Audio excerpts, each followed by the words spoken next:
PM పదవి కోసం అరడజను మంది లీడర్లు ఎన్నో ఏండ్ల నుంచి కలలు కంటున్నారు. కానీ 10 ఏండ్ల నుంచి ఆ కుర్సీ ఖాళీ లేదు.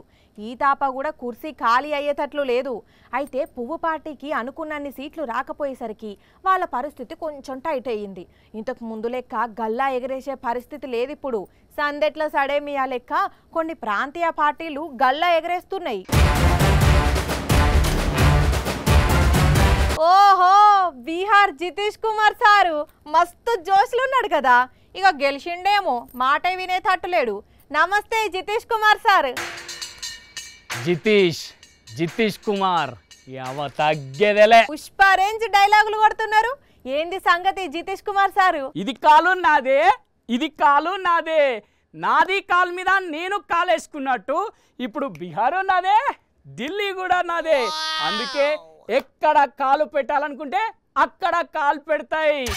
అందుకే జితేష్ కుమార్ తగ్గేదేలే. ఎందుకో అంత దగ్గనంటున్నారు? అరే మీది అట్లా అడుగుతాయేనమి. ఇప్పుడు దేశంలో ఆ పెద్ద మనిషికి కావాల్సిన మెజారిటీ రాలే.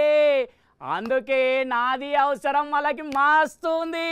అందుకే చక్రం ఇప్పుడే చక్రాల దింపుడు బొంగరాల దింపుడు నీకు అలవాటే కదా. ఎత్తైతే అటు వంపైతే ఇటు. అందుకే గోడ మీద పిల్లి లెక్కన గోపి అన్నట్టు జిత్తులమారి రాజకీయాలు చేస్తావు కాబట్టి నేను జితేష్ కుమార్ అని అనేది. అరే అట్లా అంటది నీది. ఇప్పుడు నేను తోపస్య తెలుసా? మరి ఇప్పుడు ఈ తోప్ కుమార్ పిఎం అవుతాడా? ఏమో గుర్రం ఎగరవచ్చు. నిజంగా అంతుందా మీకు? ఆశకు హద్దు ఉండాలి. అరే నాది పిఎం కాకపోయినా చక్రం తిప్తాది. ఇప్పుడు నేను ఎంత చెప్తే గంత వినాలే వాళ్ళు, గంతే. అడిగితే ఏదైనా ఇయ్యాలే. మీదికి వాళ్ళున్నా లోపల నేను ఎట్లా చెప్తే గట్లా నడుచుకోవాలి. లేదంటే ఏమున్నది, వేరే కూటమికి పోతా. మీరు మొదటి నుంచి కూడా ఇంతేనా సార్? అరిగో పుట్కాతోటి వచ్చింది, ఎన్ని పునుగులు తిన్నా పోదులే. అందుకే నేను ఇట్లానే ఉంటా. నేను ఏదంటే అది ఇప్పుడు జరగాల్సిందే బరాబర్. జితేష్ కుమార్ గారు, మిమ్ములు ఎత్తుక్కుంటే అవకాశాలు వస్తాయా, లేదంటే మీరే అవకాశాలను ఎత్తుకుంటా పోతారా? ఏమో, రెండు అట్లా జరుగుతాయి అంతే. బాగుందండి, చాలా బాగుంది. కొన్ని రోజులు ఓ కూటమితోటి ఉండి వాళ్లకు మద్దతు ఇచ్చి మళ్ళా వెంటనే ప్లేటు ఫిరాయించి మళ్ళా కూటమితోని కలిసిపోయి వాళ్లతో నుండి అవసరమైతే బెదిరించి మళ్ళా ప్లేటు ఫిరాయిస్తా అంటున్నారు చూడు. గ్రేట్ సార్ మీరు. అయినా ఇట్లా చేస్తే చూసేటోళ్ళు ఏమన్నా అనుకుంటారో ఏందో అనేమనిపించదా? అది ఏం నాకు సంబంధం లేదు. నాకు కావాల్సింది సీఎం కుర్చీ. ఇంకా పిఎం కుర్చీ వస్తుందంటే happy happy happy happy happy.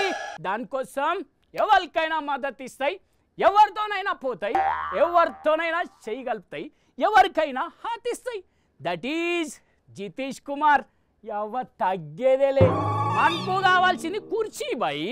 అందుకే మనం బలం తక్కువైనా మన ఆధిపత్యం ఎక్కువ ఉండాలి అనుకుంటుంది. అన్ని రోజులు అది పనిచేయదు సార్, యాది పెట్టుకోండి. సర్లే, పని చేసినంత వరకు నడిపిస్తుంది.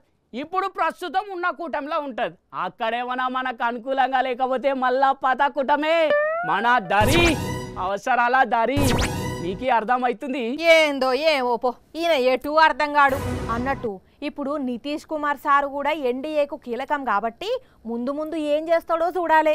ఎందుకంటే సారు ట్రాక్ రికార్డు ఎరికే కదా మనందరికీ.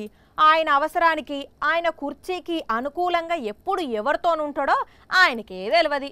ఇలా మోడీ సార్తోని కలిసి ఎన్డీఏ మీటింగుకు హాజరుపడ్డప్పటికీ రాబోయే రోజుల్లో ఏదైనా జరగవచ్చు అనుకుంటున్నారు కొందరు.